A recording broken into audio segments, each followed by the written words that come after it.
Hi மக்களே, welcome back to my channel. நம்ம இன்றைக்கி என்ன வீடியோ பார்க்க போகிறோன்னா, ரொம்ப சிம்பிளான சீக்கிரமாக செய்யக்கூடிய ஒரு ஸ்நாக்ஸ் ரெசிபி வீடியோ தான் பார்க்க போகிறோம். அது என்னன்னு பார்த்தீங்கன்னா, மொறு போண்டா.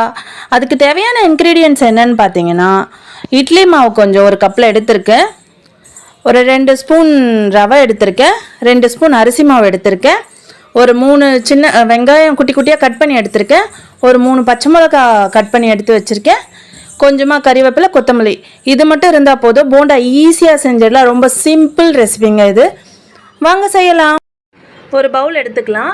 இப்போ இந்த இட்லி மாவு இதில் ஆட் பண்ணிக்கிறேன். ஏன்னா இப்போ எல்லாம் இந்த ஆனியன் எல்லாமே போட்டு கலரத்துக்கு இதுதான் கரெக்டாக இருக்கும்.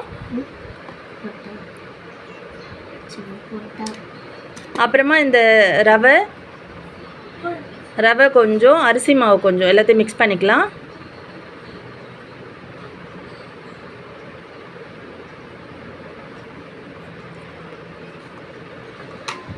அப்புறமா இந்த ஆனியன்,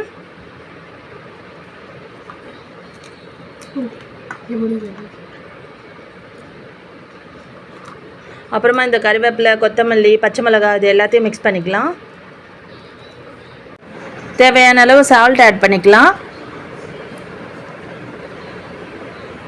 ஆப்ப சோடா ஆட் பண்ணிக்கலாம். கொஞ்சமாக பெருங்காயம் ஆட் பண்ணிக்கலாம். இதை நல்லா பிசைஞ்சு எடுத்துக்கலாம். தண்ணிலாம் விட வேணாம், ஆல்ரெடி மாவில் தண்ணி இருக்கும். மாவு இந்த மாதிரி கன்சிஸ்டன்சியில் இருந்தால் போதும். இட்லி மாவு ஆட் பண்ணியிருக்கிறதுனால நம்ம தண்ணிலாம் ஊற்ற வேண்டிய அவசியம் கிடையாது. இதை அப்படியே எண்ணெயில் போட்டு எடுத்துட்டா மொறு போண்டா ரெடி. ஆயில் சூடாயிடுச்சு.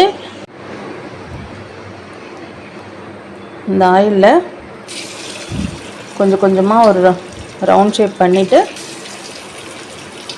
இந்த போண்டாவை போட்டு எடுத்துடலாம்.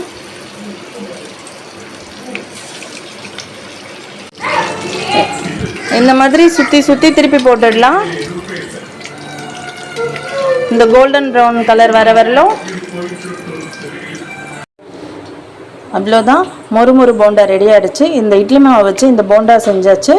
இது ரொம்ப சிம்பிள், குயிக்காக செய்யக்கூடிய ரெசிபி. நீங்கள் டெய்லி என்ன ஸ்நாக்ஸ் செய்யணுன்ற யோசிச்சுட்டு இருந்தால் கூட இந்த மாதிரி ஒரு முறை ட்ரை பண்ணி பாருங்கள். ட்ரை பண்ணி பார்த்துட்டு எங்கள் சேனலை லைக் பண்ணுங்கள், ஷேர் பண்ணுங்கள், சப்ஸ்கிரைப் பண்ணுங்கள். தேங்க்யூ.